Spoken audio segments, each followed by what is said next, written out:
Assalamualaikum warahmatullahi wabarakatuh. Jumpa lagi bersama saya Samsul Pasaribu di channel ini.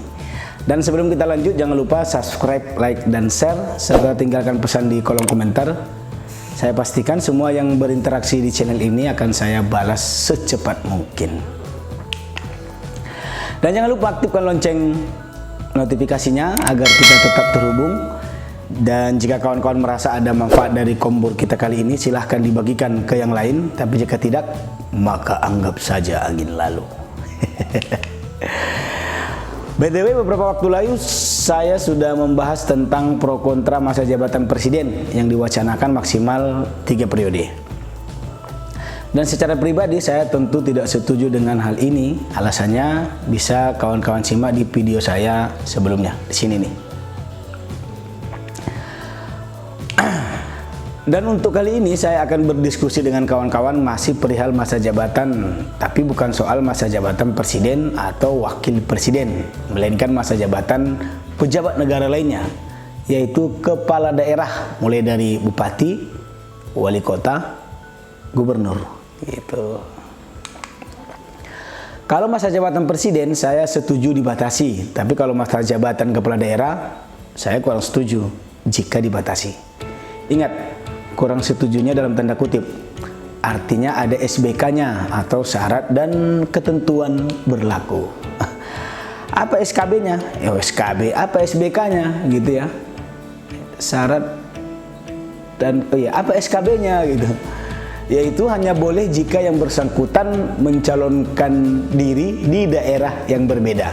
Jadi kalau kalau misalnya dia wali kota A selama 10 tahun di kota A, maka dia berkeinginan untuk melanjutkan atau masyarakat ingin dia melanjutkan lagi, maka beliau harus mencalonkan diri di periode berikutnya. Tidak boleh di kota A, tapi di kota B, kota C, atau kota D. Nah, intinya seperti itu. Itu syarat mutlaknya. Dan untuk alasan sendiri, ada beberapa hal yang menjadi argumentasi saya kenapa kepala daerah itu dengan syarat yang saya sebutkan tadi boleh mencalon lebih dari boleh menjabat lebih dari 2 periode. Pertama, untuk memberikan kesempatan seluas-luasnya bagi setiap orang yang punya kemampuan di atas rata-rata untuk mengeksekusi semua gagasan pembangunannya dalam mensejahterakan rakyat. Nah, mohon dicatat, ini memberi peluang untuk orang yang punya kemampuan di atas rata-rata. Jadi bukan untuk semua orang. Nah, meskipun kesempatan itu tetap dibuka untuk semuanya, tetapi peluang itu sebenarnya diberikan untuk mereka-mereka yang memiliki rencana pembangunan yang jelas, terarah, dan terrealisasi. Gitu. Konkretnya gimana nih? Begini. Kita tahu bahwa pasca reformasi kita banyak mengenal kepala daerah yang memiliki integritas, ide brilian, pekerja keras dalam meningkatkan kesejahteraan rakyat. Melalui kemampuan itu mereka mampu mengubah wajah kotanya, wajah kabupatennya, wajah daerahnya, dan warganya pun semakin maju dan sejahtera gitu. Namun sehebat apapun mereka, negara ini hanya memberi mereka kesempatan maksimal 10 tahun untuk mewujudkan ide dan gagasannya itu. Padahal bila dilihat dari kapasitas dan kapabilitasnya, negara ini sebenarnya masih sangat membutuhkan orang-orang seperti itu.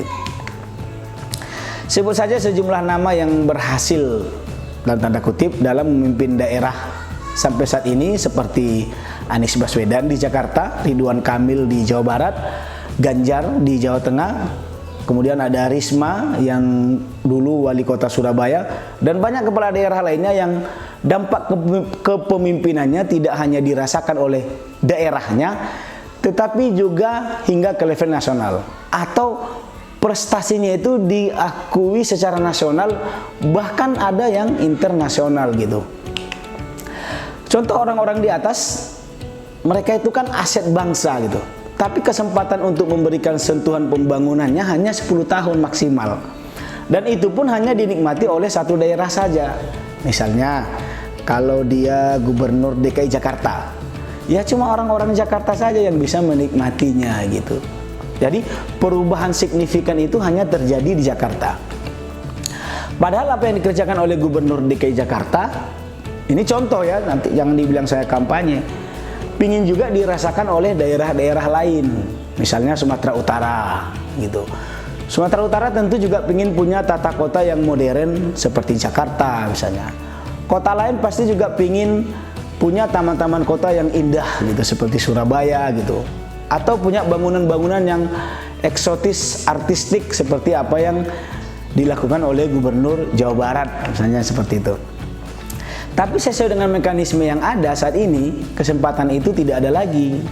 Karena baik atau buruk prestasinya, brilian atau biasa saja kinerjanya, tinggi atau rendah integritasnya, kesempatannya habis seiring dengan berakhirnya masa jabatan. Sama aja gitu. Yang prestasinya bagus, habis. Yang prestasinya biasa-biasa saja, habis juga. Yang jelek, habis juga. Jadi tidak ada istimewanya orang yang kinerjanya bagus dengan yang tidak gitu. Kalau dia kebetulan dekat dengan kekuasaan, maka bisa diangkat jadi menteri atau pejabat setingkat menteri. Kalau enggak, ya setelah itu cuma bisa ngasih ide dan saran aja, tetapi kecil kemungkinan akan dieksekusi. Karena setiap kepala daerah baru biasanya punya gengsinya masing-masing gitu. Mungkin ada yang berpikir kalau kalau memang kinerjanya bagus, dia kan bisa jadi menteri. Ya tentu saja ini pemikiran yang benar. Tapi menteri itu tugas dan fungsinya mengurus seluruh kabupaten, kota, dan provinsi. Anggarannya terbatas. Regulasi yang dilaluinya panjang. Sehingga anggaran pembangunan itu dibagi sedikit-sedikit gitu. Iya kalau pembangunan dari dana kementerian itu tepat sasaran. Kalau enggak, bisa enggak berdampak sama sekali. Kan nggak sedikit juga anggaran pusat dikucurkan ke daerah, tetapi tidak memberikan efek yang signifikan. Memang ada gitu? Ada. Kok bisa? Ya umumnya sih karena daerah akhirnya tidak mampu melakukan perawatan dan menanggung biaya operasional. Kira-kira gitu. Dan yang tak kalah pentingnya, jabatan menteri itu jabatan politis. Sangat dipengaruhi oleh faktor kedekatan, baik secara personal maupun kelembagaan, misalnya dari garis partai. Kalau satu platform dengan presiden, mungkin bakal diangkat jadi menteri gitu. Tapi kalau ternyata dalam tanda kutip menjadi ancaman, ya goodbye gitu ya. Maksudnya adalah artinya misalnya ada orang-orang yang brilian di tengah-tengah kita, kepala daerah yang bagus, tapi karena dia tidak bagian dari kekuasaan baik secara kepartaian atau hubungan emosional, ya tetap aja tidak bakal lanjut. Hanya mereka-mereka yang punya hubungan seperti yang saya sampaikan tadi yang mungkin akan diangkat jadi menteri. Karena di zaman sekarang ini pejabat setingkat menteri bisa menjadi ancaman gitu bagi elektabilitas presiden. Ya bisa disingkirkan gitu ya. Kan udah ada contohnya juga. Nah, tahulah kawan-kawan. Artinya apa? Artinya menjadi kepala daerah jauh lebih strategis daripada seorang menteri. Memang kalau gengsi jabatan menteri itu lebih gimana gitu. Tapi kalau strategis dalam rangka membangun daerah, kabupaten, kota, dan provinsi, kepala daerah itu sangat-sangat strategis gitu. Itu alasan yang pertama. Yang kedua adalah dalam rangka pemerataan pembangunan. Nah, kira-kira gitu. Dewasa ini kan nasib kabupaten kota itu sangat tergantung dengan kepala daerah. Kalau yang terpilih kebetulan brilian, maka beruntunglah kota tersebut. Kalau kebetulan yang terpilih amburadul, maka yang sudah dibangun pendahuluan pun bisa bubar gitu. Jadi memberi kesempatan lebih dari 10 tahun kepada setiap orang untuk memimpin daerah akan berimplikasi terhadap pemerataan pembangunan gitu. Tapi dengan syarat tadi seperti yang saya bilang, setiap orang yang ingin maju lebih dari 2 periode hanya bisa mencalonkan diri di daerah yang berbeda. Katakanlah Anies Baswedan berhasil memimpin Jakarta selama 10 tahun dan rakyat Sumut ingin capaian Anies Baswedan di Jakarta bisa diwujudkan di Sumut. Maka Anies Baswedan boleh mencalonkan diri jadi gubernur di Pilgub Sub dan menjadi gubernur gitu. Begitu juga dengan tokoh-tokoh lainnya seperti Ridwan Kamil, apa semualah ya, yang capaian kinerjanya sangat membanggakan dan dirasakan dampaknya oleh warganya.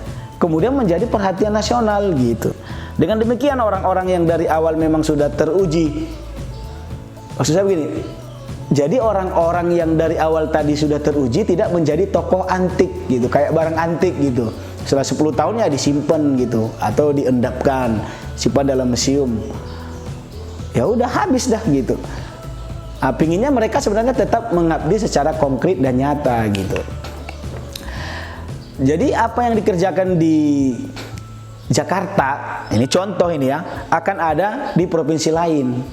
Maka kesenjangan pembangunan di setiap daerah yang nyata terlihat selama ini bisa tereliminasi, terminimalisir dengan sendirinya melalui tokoh-tokoh yang sudah berhasil tadi. Ada alasan lain, alasan lain adalah cara ini sebagai sarana edukasi bahwa orientasi memilih pemimpin adalah berdasarkan kinerja nyata, bukan ujuk-ujuk jadi kepala daerah tengsim salabim gitu, tapi berdasarkan rekam jejaknya. Tentu saja warga akan lebih realistis memilih calon pemimpinnya jika yang dihadapkan pada pilihan-pilihan itu adalah contoh calon-calon yang sudah memiliki karya nyata selama ini. Terlepas dari sentimen pribadi dari masing-masing kita terhadap kepemimpinan Ridwan Kamil, mungkin Anies Baswedan, Ganjar Pranowo atau Risma dan tokoh-tokoh lainnya yang tidak mungkin saya sebutkan nama satu persatu, faktanya mereka berhasil dan diapresiasi oleh daerah lain, oleh pemerintah pusat, bahkan oleh dunia internasional. Mereka diapresiasi berhasil melakukan perubahan fundamental dalam kepemimpinan di daerahnya. Dan tentu hati kecil kita berkata, kalau saya ini ya, pingin punya pemimpin seperti mereka juga gitu. Tetapi masalahnya tak banyak orang seperti mereka dan kesempatan mereka berkiprah di pemerintahan eksekutif pun dibatasi oleh undang-undang. Maka salah satu caranya adalah dengan membuka keran, membolehkan siapa saja maju sebagai calon kepala daerah lebih dari 2 periode dengan syarat harus di daerah yang berbeda.